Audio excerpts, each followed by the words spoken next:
So Abbay's sign condition, right? Why Abbay's sign condition is applied, right? This is a factor. So this is a derivation which explains about the relationship between the object space and the image space. So what Abbay's sign condition speaks? It is, as the formula says, it is mu1 h1 into sin theta 1 is equal to mu2 into h2 into sin theta 2. What does this mean? Mu1 is nothing but refractive index of medium 1, h1 is the height of an object, theta 1 is the incident angle, mu2 is the refractive index of the medium 2, and h2 is the refractive height of an image, and the sin theta 2 is the angle of refraction. So this Abbay's sign condition gives the relationship between object space quantity and the image space quantity, right? So in the last class, as we have discussed regarding the refraction on the spherical surface, this Abbay's sign condition is only explains regarding the relations between the object space quantity and the image space quantity. Then what are its benefits? It helps for all the refracting surfaces to find out height of an object or image or angle of incident, angle of refraction, or a refractive index to know. It helps on all the refracting surfaces also, but it is not applicable for paraxial rays. This Abbay's sign condition is not applicable for paraxial rays. What is a paraxial rays? Paraxial rays are those which are very closer to the principal axis, and that can be said as whose theta is very smaller, right? Therefore, and also see another, this Abbay's sign condition is applicable for all the large angles like sin 2 theta, tan 2 theta. Now we focus on the figure, right? So what it says that as we have studied, it is for the spherical surface. The image is for the refracting glass surface itself. Now what happens here? The angle of incidence is here. The angle of reflection is this, and the point where it meets, I name it as a D. Right? Again, the distance, the point for the refracting surface or refracting point of the lens is, I name it as a P. This is the height of an object. I take it as h1, and this is the height of an image, that I write it as h2. As I have said, the point where it meets from the PC is known to be the radius of curvature, and V is nothing but it is image distance, and U is the object distance, right? So this is how the incident angle, we have taken it as AD, and this point is known to be the point of the refracting surface, right? Here I is the incident angle, this will be the R, this angle will be the R, and this angle will be the 180 minus I, right? And now that is called as angle of incidence, can be written as 180 minus I will be a refracting angle. This is secondary. This is the angle of refraction theta 2, this is a theta 1, and this, as I have explained, U, V and the R. Now applying or from triangle ABC and the A dash B dash, triangle ABC and the A dash B dash C dash, I can write A dash B dash is divided by this AB is equal to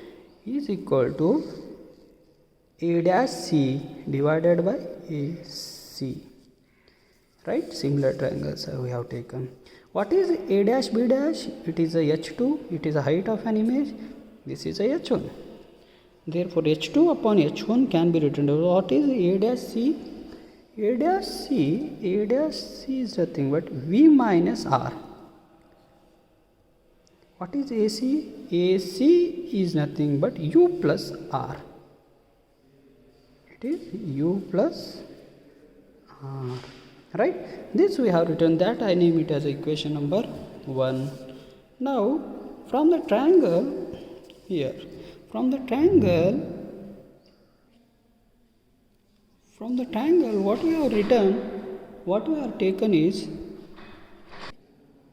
so from the triangle ADC, from the triangle ADC, I have written, that is sine law can be written as sine 180 minus I upon AC equal to this one,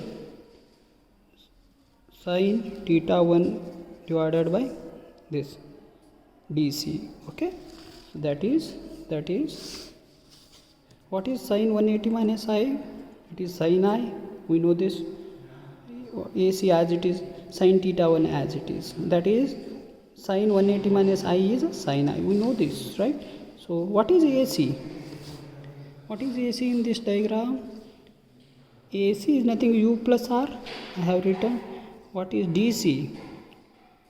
DC is nothing but radius of curvature R. Similarly, we have taken another triangle A dash DC, A dash D into C. This is nothing but here the sine R divided by A dash C. A dash C. This is a sine angle, sine law. Okay, is equal to sine theta 2 upon, again it is DC. Right. So this is how, this in return what we can write, sine R divided by what is A dash C? A dash C is nothing but it is V minus R. It is V minus R. That is equal to sine theta 2 divided by what is DC? D into C is again R. That is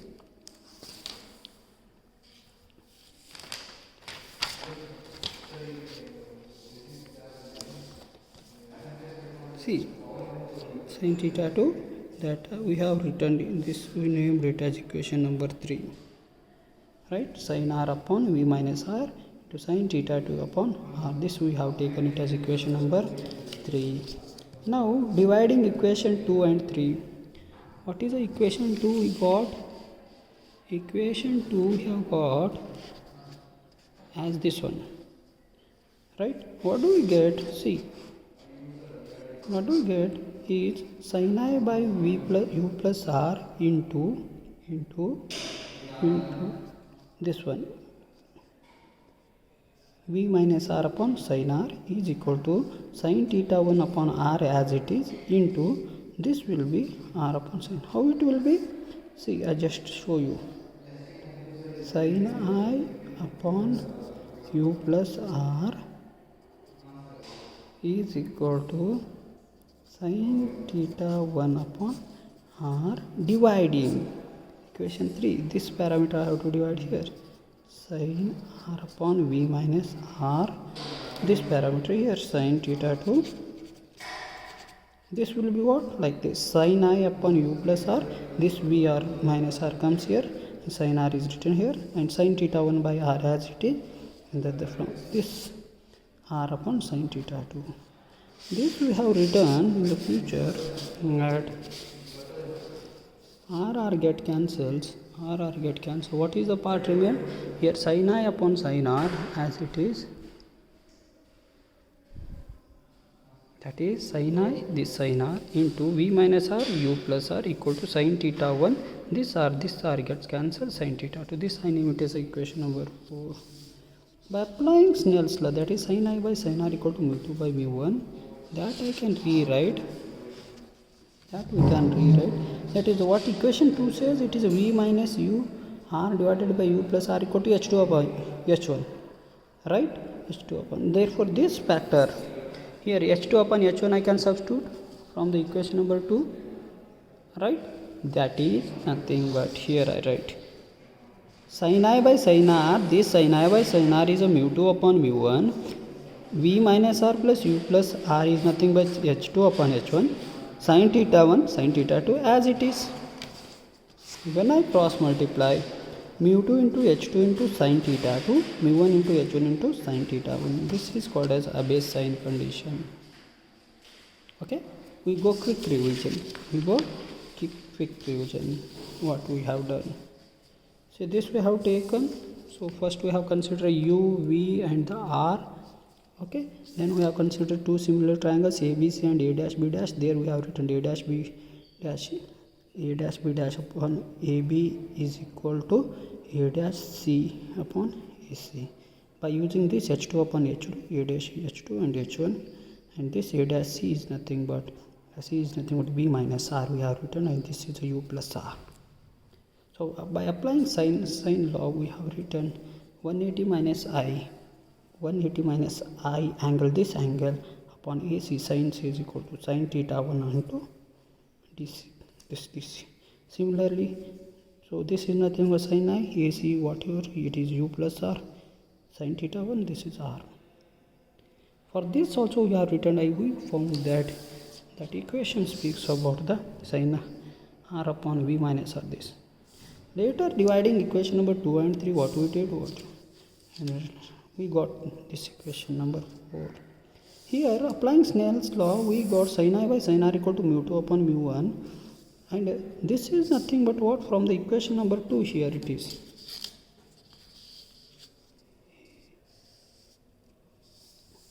Wait. Okay. So here mu2 upon mu1 equal to h2 upon h1. Here from the equation number 1 it is. From the equation number 1 it is V minus R plus U plus R equal to h2 upon h1. Therefore that we have taken here. Right? That we have taken here h2. And this sin I by sin R by Snell's law, it is mu2 upon mu1. This is called as a base sign condition.